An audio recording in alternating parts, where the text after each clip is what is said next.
Halo Sobat Trader, selamat datang di Didimes Forex Insight, tempat di mana kita membahas peluang terbaik di pasar Forex setiap minggunya. Saya Anissa, host Anda kali ini, dan telah hadir bersama kita Miss Melina, seorang trader sekaligus analis profesional dari Didimex. Dan kita bakal kupas tuntas bagaimana dampak berita-berita ini terhadap market. So, langsung aja kita masuk ke sesi Q&A. Oke Miss, kita masuk ke pertanyaan pertama. Apakah CPI Australia bisa menguatkan Australian dollar di minggu ini, Miss? Oke, bisa. CPI bulanan Australia diproyeksikan naik 0,9% dari sebelumnya minus 0,1%. Sementara CPI tahunan diperkirakan 3,3% turun dari 3,8%. Jika data bulanan jauh di atas 0,9%, pasar bisa kembali meningkatkan ekspektasi kebijakan moneter yang lebih ketat sehingga AUD berpotensi menguat. Sebaliknya, angka lemah akan mengurangi tekanan bagi RBA dan bisa menekan AUD. Jadi, trader sebaiknya tidak melihat angka headline tetapi juga trim main CPI yang diperkirakan tetap 0,3%. Pertanyaan kedua, kalau CPI Australia turun ke 3,3%, apakah Australian dollar ini otomatis melemah, Miss? Belum tentu. Penurunan dari 3,8% ke 3,3% memang menunjukkan tekanan inflasi tahunan mereda. Tetapi, pasar akan melihat apakah penurunan tersebut cukup untuk mengubah ekspektasi suku bunga RBA. Jika komponen inflasi ini tetap kuat, AUD itu masih bisa bertahan. Artinya, reaksi AUD akan sangat bergantung pada perbandingan aktual dengan forecast 3,3%, bukan sekedar melihat angka turun. Oke, pertanyaan selanjutnya. Mengapa core PCE AS menjadi salah satu news yang paling penting di minggu ini, Miss? Oke, karena core PCE ini merupakan salah satu indikator inflasi yang sangat diperhatikan oleh The Fed. Forecast berada di 0,2% month over month, naik dari 0,1%. Jika aktual berada di atas 0,2%, pasar berpotensi melihat inflasi masih sticky, sehingga ekspektasi pelonggaran bisa berkurang. USD dan yield berpotensi menguat, sementara XAU-USD dapat mendapatkan tekanan. Sebaliknya, data di bawah forecast dapat meningkatkan peluang dovish dan mendukung emas.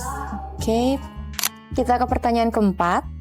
Apa yang terjadi pada USD dan juga XAU-USD jika core PCE sesuai forecast di 0,2%, Miss?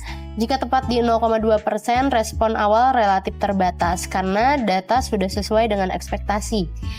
Fokus pasar kemudian kemungkinan bergeser ke GDP dan pernyataan Fed Chair Kevin Warsh. Ini penting karena GDP Q2 diproyeksikan hanya 1,5%, sementara core PCE tetap menunjukkan tekanan inflasi. Kombinasi inflasi yang masih tinggi tetapi pertumbuhan melambat dapat membuat arah kebijakan The Fed semakin sulit ditebak dan meningkatkan volatilitas XAU-USD. Oke, kita ke pertanyaan selanjutnya, Miss. Apakah GDP Amerika Serikat 3,5% bisa membuat USD melemah?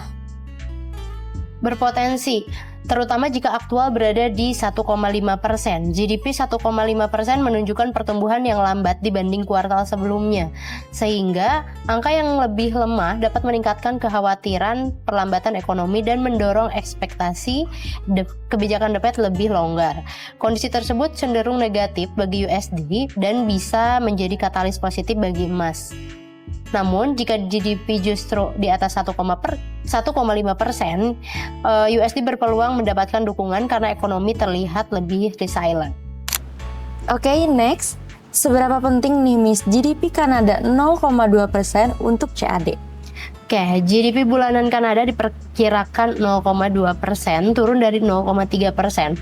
Jika aktual di bawah forecast, CAD berpotensi tertekan karena menunjukkan momentum ekonomi yang melemah dan dapat mengurangi tekanan bagi Bank of Canada untuk mempertahankan kebijakan yang ketat.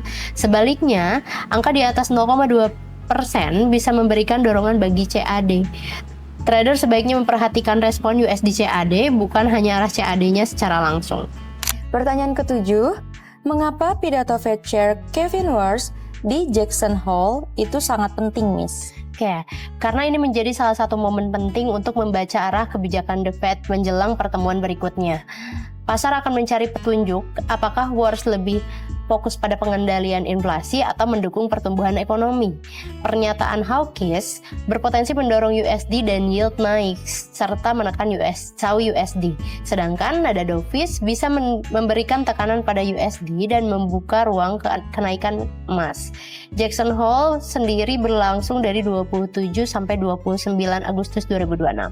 Oke, kita ke pertanyaan terakhir, Miss. Apakah revisi payrolls minus 911K bisa mengguncang pasar, Miss? Oke, bisa.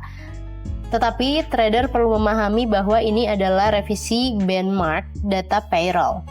Bukan rilis NFP baru, angka sebelumnya menunjukkan revisi minus 911K, sehingga jika revisi terbaru kembali menunjukkan pelemahan besar pada data tenaga kerja, pasar menilai kondisi employment Amerika Serikat lebih lemah dari perkiraan sebelumnya. Itu berpotensi meningkatkan ekspektasi pelonggaran The Fed, menekan USD dan mendukung XAU USD. Karena itu, efeknya tetap perlu dikombinasikan dengan core PCE dan pesan Wars agar analisis tidak hanya berdasarkan satu indikator. Oke, itu tadi kesimpulan dari pembahasan kita kali ini. Semoga dari apa yang sudah kita sampaikan bisa bermanfaat untuk plan trading Bapak Ibu di minggu ini. Happy trading!